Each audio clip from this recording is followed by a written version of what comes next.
Hello दोस्तों, आज मैं निकल रहा हूँ अपनी पहली व्लॉग के लिए।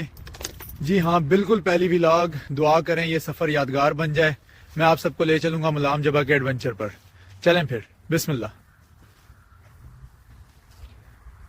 और ये कमाल का एहसास है, ये तो बस आगाज है।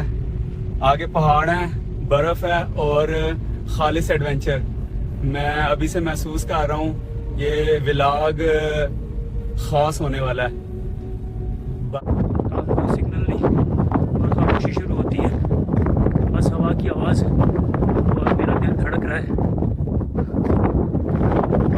और ये रहा मुलम जबा। वाह यार, तस्वीरों से भी ज़्यादा खूबसूरत है। पता नहीं वीडियो में कैसा लग रहा होगा, लेकिन यहाँ की हुआ जादू है। ये दोस्तों, ये बर्फ, ये नज़ारे, और मैं पहली बार बर्फ में व्लॉग बना रहा हूँ। सर्दी हड्डियों तक काट रही है, लेकिन दिल जो है ना वो शौक से जल रहा है। दोस्तों, अगर आपको ये व्लॉग पसंद आया तो सब्सक्राइब, लाइक और बेल आइकन दबाना मत भूलिएगा। मैं आपसे अगली बार मिलूंगा एक नई कहानी के साथ, एक नई जगह से। अल्लाह हाफिज।